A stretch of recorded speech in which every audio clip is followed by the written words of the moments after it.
I'm Chloe. And I'm Kelvin. And this is Sammy the Science Snake, where we show you all the best science tricks. I'm glad we wore our raincoats today. It's raining cats and dogs out there. It sure is. I wonder, with it raining outside, what will we be doing today? That's a good question. Let's ask our favorite science snake. Hi, Sammy. I'm surprised you're even here today. I didn't think you would show up. Just because it's raining doesn't mean you can't still have fun with science. Rain is science too. Oh, Sammy, of course we showed up. Yeah, we even came prepared today to talk about the weather. I love weather. It does something different every day. Yeah, you're right, Chloe. So, where should we start? How about with the basics? That's a good idea. Weather is made up of three main parts: air, heat, and water.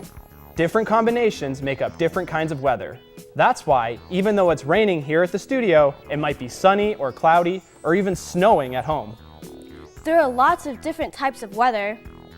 There's wind, There's snow, there's rain, and there's sun. When the warm air rises, it needs to be replaced, so cold air comes in, and this movement is what makes wind. That's why the wind is always colder than the air around it. So, what about snow and rain? Well, snow and rain are very similar types of weather. They both fall from the sky. Well, there's a little more to it than that. First of all, snow and rain are different states of water. First, as a liquid, they have their very own size and take the shape of whatever container they're placed in. That's why water fills up a glass or stays in the ocean. The second state is solid. These are things that have their own shape and size. This is what snowflakes are. Each one is an individual. Lastly, the third state is gas. This is something that takes the size and shape of its container, very similar to water, but with one very big difference. Gases are invisible. Water, when it takes the form of gas, is called water vapor. In order to have all the different types of weather, we need each of these states. And each state is part of the rain cycle. The Earth only has a limited amount of water. This means that it needs to be reused over and over again. Just like recycling. This means that all of the water in rivers, oceans, and lakes is the same water that rains down from the sky. Now we're ready to learn about the rain cycle. Here's how it works. The sun heats the oceans, lakes, and rivers. The heated water turns into water vapor and rises into the sky. This is called evaporation. It's the part of the rain cycle where water, a liquid, changes into water vapor, which is a gas. The water vapor rises up into the atmosphere where the temperatures are colder. The water cools and becomes water droplets.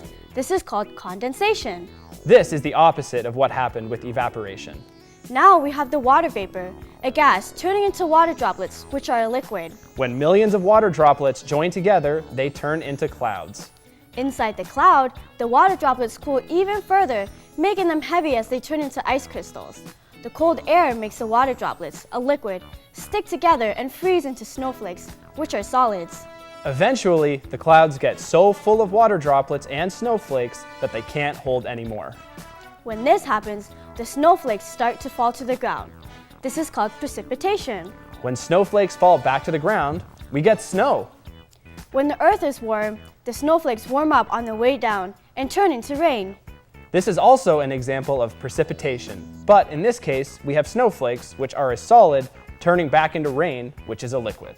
When the rain falls, it returns to the earth, the oceans, the rivers, and the lakes. Exactly where it came from at the start. And that's why this is called the rain cycle. Now that we know about the rain cycle, I wonder what sort of experiments we're doing today.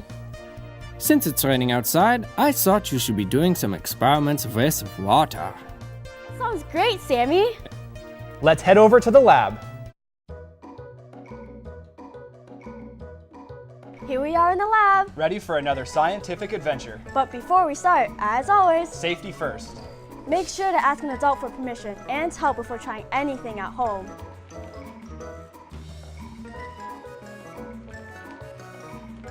So Sammy, what do you think we should do today? For your first experiment, you will be making it rain inside of a jar. I just hope you lab rats can follow some simple steps. That sounds like a great idea. It'll sure brighten up this rainy day. Now, let's make it rain. Now we are going to need a few things for this next experiment. We're going to need a plate, a jar, ice cubes, and a cup of hot water. To start this experiment, we're going to carefully pour about 2 inches of hot water into this glass jar. but for you at home, make sure to ask an adult for help.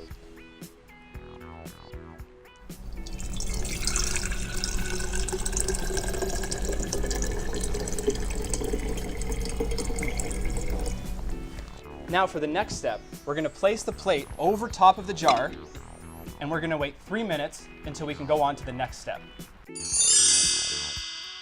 Now we can put the ice cubes on top of the plate. Let's use gloves for this step so we don't get our hands too cold.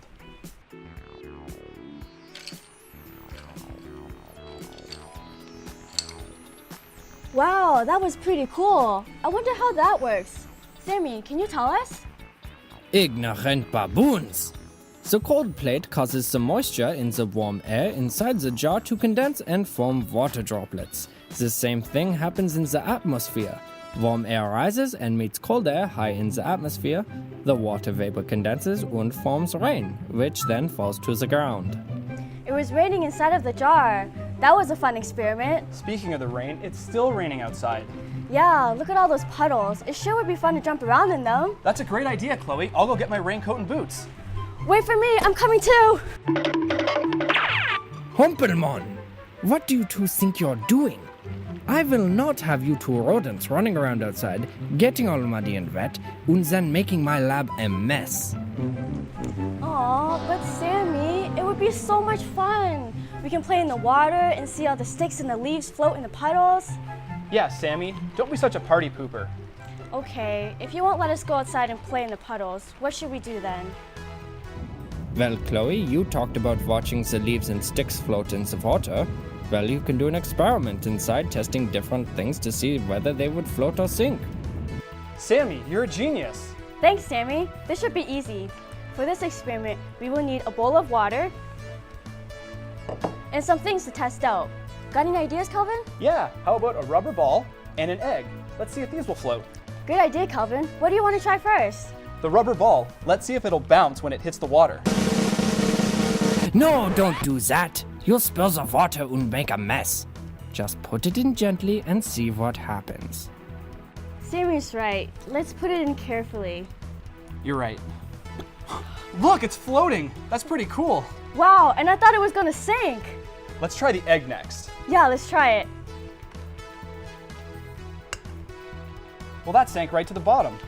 The egg sank while the ball floated, but they're the same size. Just because they're the same size, that doesn't mean they'll weigh the same.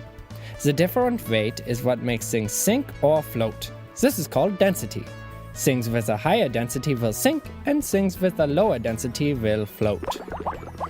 Oh, so the rubber ball is lighter, which means it has a lower density, and that's why it floats.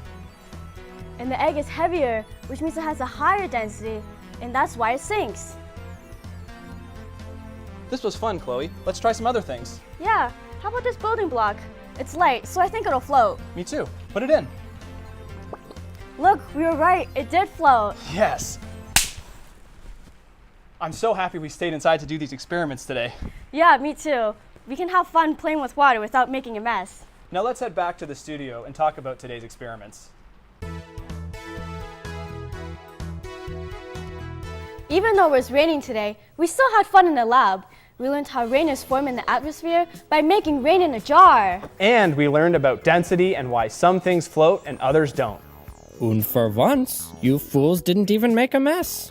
Well, that's all the time we have for today. I'm Chloe. And I'm Kelvin. And we'll see you next time on Sammy the Science Snake. Bye. Bye.